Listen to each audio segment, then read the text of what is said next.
You're listening to the My Simplified Life podcast, and this is episode number 136.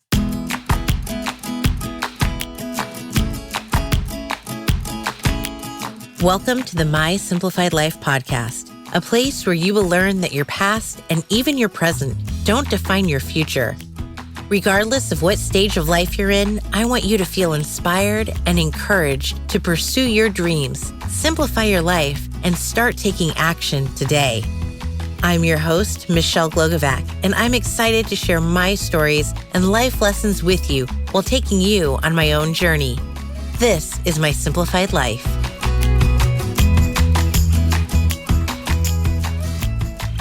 Hey friends, welcome back to another episode. I'm your host, Michelle Glogovac, and today I am so excited to introduce you to my good friend, Michelle Garret. Together, we are the MGs of PR. And if you don't believe it, there's a hashtag for it on Twitter. According to my kids, that means that we've made it. So Michelle and I met on Twitter, and we're sharing today all about how much we love Twitter and the reason why. It is truly the best kept secret of social media. You should be on it, and we're going to give you the reasons on why, how to find the community that's going to support you in what you do, any questions you have, and how the different spaces on it work, because it's growing just like so many other platforms are as well, and that can be confusing.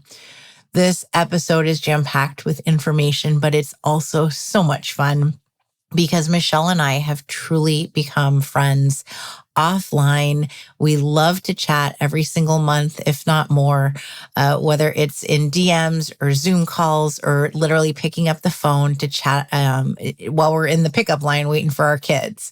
We have so much in common, and that's really what makes it even more fun.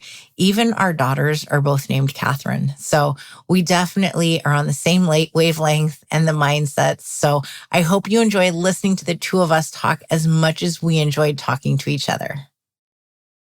Hello, Michelle. Hello, Michelle, MG. I know. Everyone needs to know that we are, according to you and your hashtag, the MGs of PR. That's right. And we'll have to remember to use that hashtag when we are promoting this episode. Oh, we for surely will. I am so excited to get to talk to you, even though we've been talking now for almost half an hour and we don't need an excuse to talk because we've become friends. Yes. Can you take a moment to introduce yourself to everyone, please? Yes, I am Michelle Garret. I am a public relations consultant and a writer. I have been self-employed, consulting, freelance, whatever you want to call it, for 20 plus years now. I started out working for other people, though. I didn't always work for myself. I worked for nonprofits at the public TV and radio station.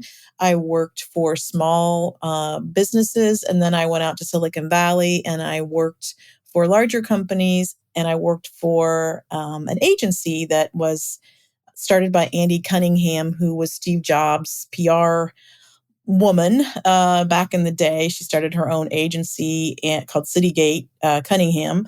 And I worked with Adobe and HP when I worked there. And then after that experience, I went out on my own, which was always my plan. So you've always done PR related work, even when you didn't work for yourself? Yes, always marketing, communications, PR, yes. And then I have a question that I've never actually asked you before. What's the difference between a PR consultant and a publicist? Is there any difference?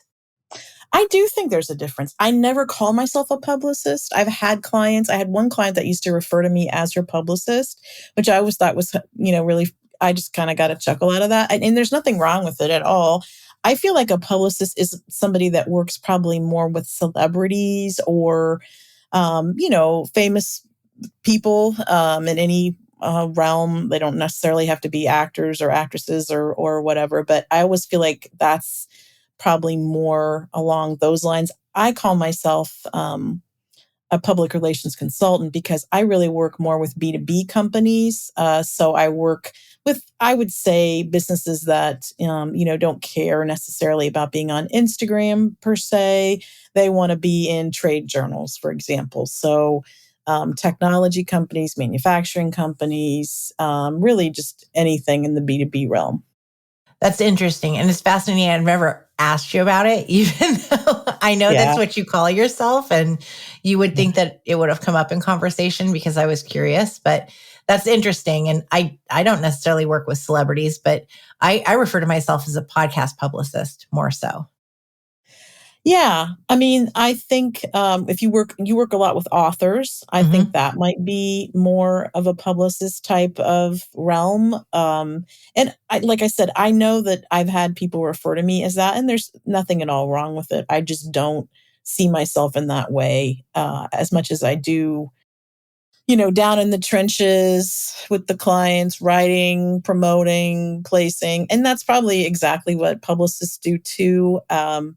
But I don't know. I think I've seen a lot of articles about that, and people, when you say you're a publicist, I think people think like Samantha from Sex and the City, Yeah. And I never see myself like that. I think maybe in my head, that's kind of the vision that I have, although I'm sure there are many publicists who are not, planning parties all day. So I don't know. You don't think that you and I are Samanthas? I think we could be. We could very well be. Well, I might have been a little more Samantha, back in the day, but like I've never been much on the event planning, party planning. I've had clients that had me like write a speech for someone to deliver at an event, and maybe like a client who took me to look at venues with them, or maybe had me look over, the agenda, the I don't know, guest list. But I don't know that I always felt like she was always like all about planning these elaborate, crazy parties. And that was like, I mean, And then she'd end occasionally up in the bathroom or the roof or right. Yeah, I can't remember a job where I was, like I don't know. I'm maybe I've been missing out. I don't know. I don't think so. She didn't get on the reboot, so I don't think so. I think you're good. Yeah, I saw her tweeting about that, or I saw a tweet about that today. So, Oh, are they still talking about it? Because the reboot's been done for a while. well, it's coming. It's renewed for a second season, and she said she's Really? never coming back. And she feels powerful saying no or something like that. So, Honestly, anyway, it wasn't that great. well, yeah, I was a big fan of the show again Me back in the too. day, but Me too. I not watched it much. religiously. Yeah, Yeah. I'd rather watch the reruns, I think, than the. Yes. Same. Okay, now that we've gone off on a tangent, let's share with everyone how we know each other. Because we are virtual friends. We've never met in real life yet. Right. But we That's met on the right. Twitter. We did meet on the Twitter. And I mean, for me, Twitter is kind of the heart and soul of so much of my work life. And, just kind of, I don't know, it's become just more important to me all the time. And part of the reason is because I do work by myself on my own. And so when I'm able to meet people and make friends like you, it makes everything that I do much more fulfilling and fun and better. Well, and I think I know we agree on this because we've done a presentation on Twitter together before, which is so awesome. That I feel like Twitter is more real life. For me, it's the first place I go to for breaking news because it's going to be on Twitter before it ever hits Instagram. And then it's also where, you put out only so many words. You're not looking pretty. You're not getting busy to, filter this and do that. It's like, that's just where the truth and what real life is hanging out. Yeah, I feel like there's an authenticity to Twitter, and I am kind of all about that. I also spend some time on LinkedIn, but it's just not the same for me. I Mm-mm. feel like there's a lot of um, fake falseness. Just, I don't know. I feel again, I don't want to say everybody on there is like that, but it doesn't feel, Twitter feels like home to me. Like I just feel very at home there. Not to say I never have to like a lot of times I'll start typing a tweet and I'll just delete it and like, no, I'm not going to go there. I'm not going to say that. I don't know that that's going to be, well received. I sometimes censor what I put out on Twitter. Let's say that, but Mhm. I do feel pretty comfortable there. And especially I've been there a while now and I have circles of people and friends like you again, that I know will, get into a dialogue with me or, help me understand something. And I learn a lot there. And I also use it, in my work with clients. So I've just really come to rely on it a lot. Now, I discovered Twitter back when I was still in corporate and I was writing a blog on the side, just kind of for fun. But there were like these mommy blogs that would have these Twitter chats that were live. And so I'd go on and I built my following that way. That's truly how it's been. And then I kind of left. And then as I got more into the PR space, like, oh, I need to come back because journalists hang out here too. And I also discovered that people like yourself are there, and it's the most welcoming, networking, friendly group that are so supportive. It's truly unreal when you think about any other industry because the PR people that are on Twitter, everyone wants to help each other. It's amazing. Mm-hmm. Yeah, I find that too. I found a lot of support there and very little. I don't know. There's not that territorialism. I'm going to have trouble with that word, but you know what I mean. I never really feel like that Yeah. over there, and so it's really nice because again, we can talk about the industry and we can talk about maybe even ask questions like about things that we might not we might need help with. I mean, I asked on one of the communities on Twitter not too long ago. I have a client that's celebrating their 50th anniversary, and I was interested in ideas people had about like things that we could do that I might not have thought about, and the client wanted me to come up with a plan. And so, I thought, well, I'm just going to go over there and, ask a question. And I got some really great, helpful responses. So that's just an example of how I use it, but it's pretty priceless for me. I couldn't agree more. And I know that in our circle, everyone's always asking, where do you need help? What can we do to help you? And Hmm. it's just so nice. It's not this competitive, really not like a bitchy thing of, Mm-mm. oh, you're a publicist. Well, I don't want to talk to you because you might steal my client. It's completely the opposite. People are like, we want to see you succeed. And, the journalists that you interact with, retweeting their stuff. I love to give a shout out to a journalist and the publication, thank you for Hmm. including us in this. And here's the link and go read it. And, that in return, I've had journalists then follow me and say, thank you for not only promoting it, but for then turning into a trusted source because, there is so much of the fakeness on other platforms. Hmm. Yeah, I mean, that's the reason I got on Twitter in the first place was because that's where the journalists are, right? And so if you're in PR, and I think we both know people who are in PR who don't use Twitter, that's my Hmm. first tip is always like, okay, I know a lot of people have a negative view of Twitter, which I mean, again, I don't really share that, but I can see where they're coming from. But if you're in PR and you're not active on Twitter, you're not at least following the journalists that you're pitching, trying to kind of engage, build relationships, see what they're sharing, reading their stories. I mean, Twitter's a great way to kind of engage without being very aggressive. It's kind of a soft, way, a non-threatening way, if you will, because they love it when people like their stories that they share on Twitter and retweet their stories and maybe comment, even if it's nothing to do with what you would be pitching them Yeah. about. I think it's nice to do that. And yes, I mean, I have a number of journalists that follow me. And so it kind of comes in handy, when I do have something that I want to pitch for a client. And if you use it the right way, I mean, I've gotten business from it. So Yes. people Yes. are I watching know. Twitter. They're watching what you're doing and saying. And I also don't think that it's a place you need to censor yourself. Like we were talking about, this week is just a complete Hmm. shit show of the world. And, I've shared and retweeted and liked and, here's my Hmm. opinion on everything. And people aren't bashing me for it. Hmm.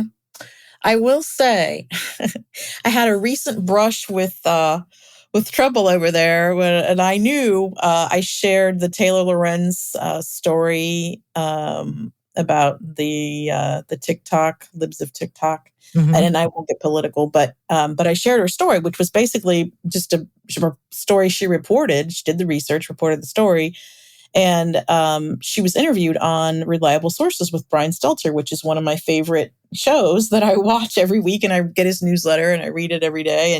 And so that's how I was kind of reading about it. And I shared it and was talking about how powerful people don't want scrutiny. That's kind of the takeaway for me from that whole incident.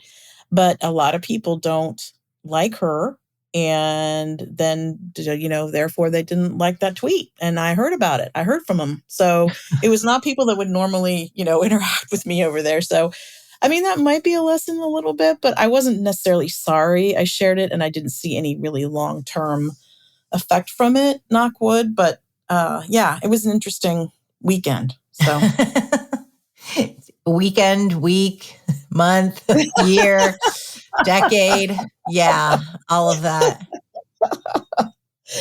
I think one of the other things that I like there too is that the following count doesn't feel like it's a game. Like if I go follow, like Ty Diggs follows me, yeah, like really, and he follows everyone. yeah, He doesn't, engage on it, but I'm like, that's kind of cool. yeah. But other people, it's like if I follow someone, they follow me back, and it's not this I'm going to go unfollow you later type of game either. It's truly nobody cares whether you have 50 or 10,000 followers. It's just a mutual kind of respect thing, I feel like.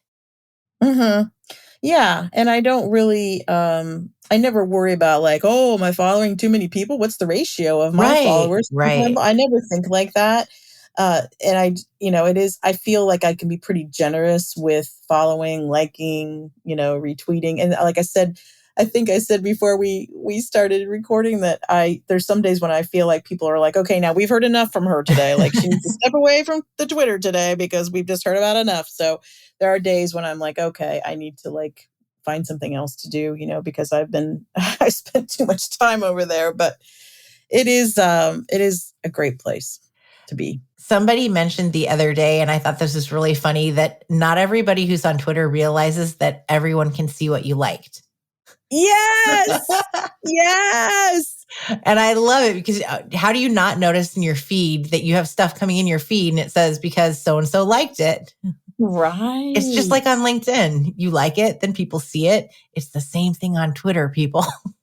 Yeah, it's very telling. I've actually had some surprises from that before, where you didn't really know something about somebody, and then people argued back at me a little bit, saying that they are people who like hate like things, and I'm like, ooh, I wouldn't do that, like because it might be misunderstood if somebody sees that you like that and it shows up on their feed. I'm not sure like about that strategy. Well, what's interesting is last night, I think it was last night on Instagram, there was a graphic that popped up with one of those you might like, and I read it and I liked the graphic. I liked the quote that it had and I went to like it. And then I scrolled to read the caption and the caption was completely opposite of the graphic.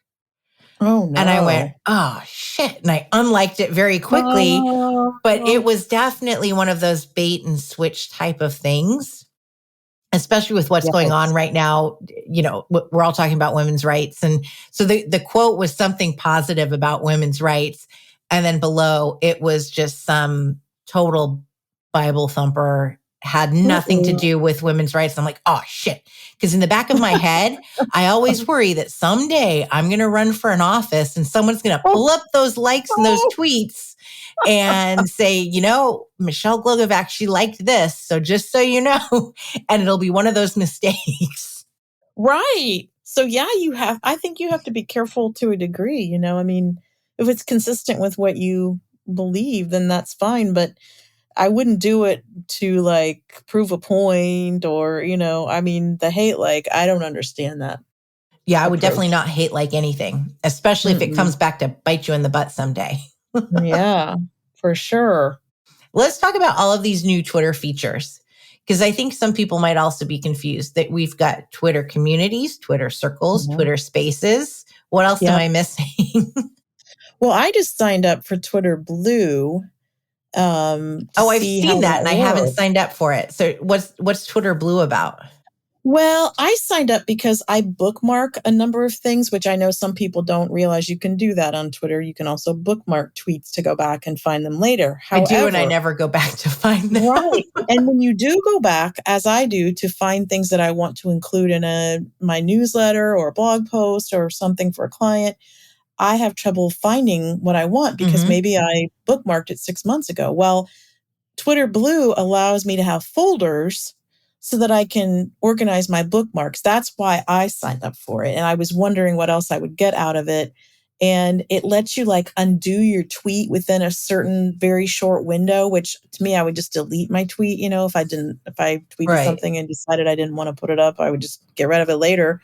Or maybe right away sometimes if I misspelled something and I caught it, although I don't worry too much about that. I know some people want an edit button, which I vehemently disagree with because 'Cause it'll be misused, I've had abused. tweets where my husband has said, "Were you drunk when you tweeted this?" Because it doesn't make any sense. I'm like, "No, I just fat fingered my response." And I think that's okay. Like I think on Twitter it's acceptable. Like I've had tweets that did really, really well and I'll see later there's a typo in it. I'm just like mortified. The editor, the writer in me is like, oh, but then on the other hand, it's like, well, it's real, it's authentic, and people obviously didn't care that I left out a word there or whatever. So they understood what I was saying and liked it. So must be okay. So I try not to get too hung up on it, but I know some people really want an edit button, and I just don't think that'd be a good idea. But Twitter Blue, so I'm trying it out. I just signed up. I kind of didn't want to do it right now with the timing, with the whole Twitter purchase, Twitter Oh, buy, I so don't but think I it's didn't going want to to support happen. that. But I thought, well, I need this because I'm trying to find something that I saved like 6 months ago and I can't find it. So I'm going to sign up for this thing and see if that will help me. I don't think the Twitter buyout's going to happen. We'll see. I mean, I'm really hoping it doesn't. And I've heard people say, yeah, there are a lot of things that can still fall through. And I think it's just like a kid with a new toy and maybe he'll get over it. So I'm hoping. Because he doesn't have enough toys in outer space. Yeah. Yeah. Can he just go and stay there? That would be fine with me. Well, he doesn't have a home. I read the other day he couch surfs. Oh, for gosh I sakes. don't know how you're a father of 6 or 7 now and you don't have a home. I don't know. That would be a whole nother episode, wouldn't it? No, literally, we could just keep recording for probably days on end and have enough Well, for I a think we year. could. We have so much to talk about always. We do. I love it. And I love that we took it off of Twitter. We, you know, became friends in real life, I feel. Oh yeah, absolutely. I consider you a friend. And that would continue with or without Twitter. Although, my fingers are crossed that I'm going to be able to keep my Twitter activities going. We'll see. We will. I think we will. And then you host, and I don't know how you do this because this is like one of those crazy, how do you do it all? The Mhm. freelance community chat every Thursday. Mhm. I think that's how we met. I think that's how we originally met was in the community chat. Maybe Maybe. it might I have don't know. been. Maybe or we I was trying to remember because I found for some reason when I was going through my bookmarks or looking through something, I found a tweet and it was a year old, a Twitter exchange you and I had, and it was a year old. I retweeted it because I thought it was like this past March. No, it was March of 2021. And I was like, wow, how can that be? Because I feel like that was yesterday and I feel like I've known you a long time. And I'm like, I don't know, like when we met or how we met or, it's just, it's crazy. But yes, the chat. So the chat. So freelance chat every Thursday at noon Eastern, 9 a.m. Pacific time. We have freelancers from all over that join us. Not just some people think because I do PR, they're all in PR. No, no, no. We have people that write, design, I don't know. We have people that are in branding, and a lot of it is marketing focused. But we have all kinds of Twitterers, all kinds of freelancers who join us for the chat. And then I did go ahead and start a community that's a closed community for people that come to the chat, regularly. I like them to come to the chat before we just put everybody in the community right away. And that's kind It's of like a already Facebook group, overwhelming. right? Is that a A good little comparison? bit.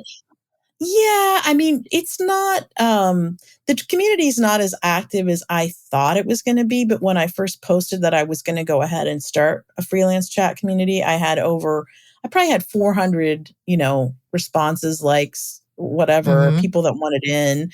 And, the chat is busier. Like we started with 4 or 5 of us 3.5 years ago, and it's much busier now, but I honestly can't keep up with the chats hardly, even though I do my best as the host to keep up. We have a guest sometimes and we have questions and there's a format, but it's really hard for me to keep up.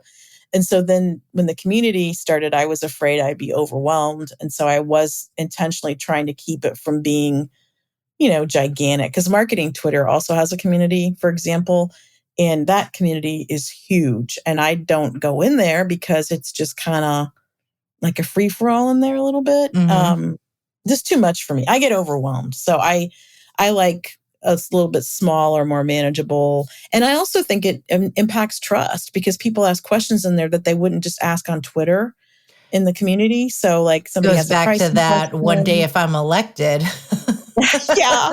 Right. Because people that post in the community, you can't see that on Twitter at large. So Mm-hmm. and if somebody tries to retweet something, it doesn't show up. It just says it's not available or whatever. So it's a little bit of a, I don't know, privacy or Closed. just, Yeah. yeah. I mean, I'm going to keep it that way. I haven't really seen a problem with it other than that people might say, well, she's gatekeeping or whatever, but I'm really not. I'm just trying to, I think we owe it to each other to be in an environment where people can share things and not worry that, it's going to go everywhere to everyone, because there are things in freelance life that you don't necessarily want everybody to know about your business, your clients, or, I think people are afraid to ask questions because they don't want to look like uneducated about something or, Right. Or it's like, and we inexperienced. don't judge Mm-hmm. people. It's a very supportive community. It's a very welcoming, warm, supportive environment. So we don't shame people if they have a question. A lot of us have been freelancing a long time. Others have just started. We have everything in between.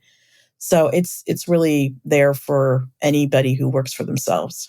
And it really goes back to the whole Twitter community, just how supportive, at least in our circle. I know that there's some wackadoos on there, there's some haters on there, but they also don't have their names attached to their handles. So I Oh think that's the yeah. difference. I think that you're going to get out of it whatever you want to put into it or get out of it. Well, absolutely. It is what you make it. And that's what I try to tell people, because sometimes I talk about Twitter when I give talks at events and things. I'll talk about how I use Twitter for media relations or PR, and people will ask me almost always, "Well, isn't Twitter just a cesspool? It's a really terrible place."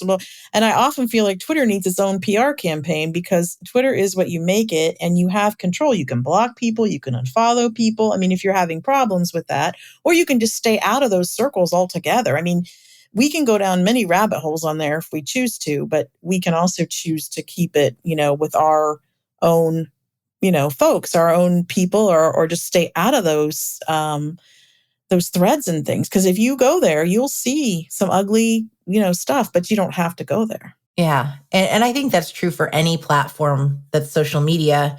It is whatever you make it. If you don't like to scroll through Instagram and see the fake photos, then don't follow them. It's truly as simple as that. Right. That's exactly right. And you have choices to make, and you don't have to do anything on any platform. And it's up to you to really make those choices and make it the way that you want it to be. And as I say all the time, Twitter is a really positive place for me. And I have a lot of, people I know there that I truly have real relationships with. And so when I heard the first rumblings about the acquisition, it made me really nervous, because I thought it's not only that I kind of have, built a lot of my work around Twitter, but it's also that I personally, care and have friends, and it's kind of like a water cooler a little bit for me because I work by myself and I'd be lonely if I couldn't Aw. pop over to Twitter and say hello or just check out what people are, talking about or share something I'm working on. I mean, I really use it that way. Same. I feel the exact same way. And, I can even branch out a bit more because now that I've started writing my book, there's certain agents I'll follow or authors. And if you find a certain hashtag like am querying, meaning that you are looking for agents to represent you, there's a whole community of support out there where, someone's like, oh, I've queried 100 agents and gotten 100 rejections, and everyone comes together and it's like, it's okay. Your work is worthwhile. You've got this. And they do that. They reciprocate too. So it's not just the PR community. There's so many other communities out there on Twitter that are very supportive and kind, and they'll help you. Just as like they're normal human beings who are just good people. Yes, right. And there's a lot of people like that on there that, aren't there for the wrong reasons. They're actually there to help and support and share and learn and grow. And I think, that's to me, that's what Twitter is all about. Absolutely. And I shared a stat. I forget when I shared it, but there was something that said like 76% of the population doesn't know what Twitter is, which is, Really? yeah, it was something astronomical. Just, it was a crazy stat that I'm like, that can't be right, but maybe it is. I don't know how many people are actually on Twitter. That's not a stat I follow, but yeah, it was something really weird. So that's why the title of this episode is going to be "The Best Kept Social Media Secret is Twitter." But you're welcome to join us. That's right. If you're We a would good love to have human you. being, we would like to tweet with you. That's right. And if you're not, just stay away. We don't need you over there. Just go stay on Facebook or whatever Truth is, or Oh my goodness. you just stay on one of those Yeah. platforms. Michelle, where can everyone find you on Twitter and everywhere else? Well, my Twitter handle is at PR is us, not Prius, but PR is us, which some people think is a brilliant handle and other people make fun of it because, it sounds like Prius. But anyway, I think it's short and sweet and, I picked it 13 years ago. So, I mean, at that time, I didn't think I was going to be as serious on Twitter as I am about it now. So, it is what it is. But yeah, I'm always over there, happy to, talk, answer questions or engage in conversations with people there. And then the chat is every Thursday from noon to 1. That's And just Eastern hashtag time. freelance chat, right? Eastern time. And then we also on Fridays, I co-host a space on Twitter, which is audio, like Clubhouse, but Twitter space with Tanya McKenzie and Tamara Sykes called hashtag PR Lunch Hour. That's from 12 to 1 Eastern on Fridays. And we talk about PR and comms issues. We share wins. We support each other with resources. And we usually talk about hot topics, which usually takes up a lot of the hour because there's so much to talk about. And then, of course, I'm at michellegarret.com, my website. I have a free newsletter. It's going out Tuesday. It goes out once a month. I share tips and advice on PR and related topics there. And yeah, I mean, that's probably pretty comprehensive. Perfect. I love it. Well, and you can just, if you need help finding Michelle, just come to me and I'll direct you in the right spot. You always know where I'm at, right? So. I have a tracking device you don't know about. Oh, thank you, Michelle. As always, it's so much fun. It's such a pleasure to get to talk to you. You put a smile on my face. Well, thank you so much for having me on, MG. Okay, friends, who is hopping on the Twitter bandwagon with us before Elon takes it over? I can't tell you how much Twitter has helped me in my professional life, but also in my personal life. I've made friends. I've made business partners out of it. I've gotten work. I've worked with journalists from it. And I've made friends like Michelle, where it wouldn't have happened in everyday life because we're on different sides of the country. So to me, Twitter is such a treasured space and I love it. If you want the positives out of it, you will find them. If you are looking for the negatives, then those are what's going to pop up. So treat it just as you would any other social media platform and get out of it what you are looking for. I promise you that you will be able to find the positives if you go looking for them. If you want to shout out to me over on Twitter, I'm at Mick Glogovac, M-I-C Glogovac. And I hang out there every single day. I'm always checking the scroll because that's where I get my news from and where I can connect with other people. So don't be afraid to jump on it and make it a part of your day. I promise you, you won't regret it.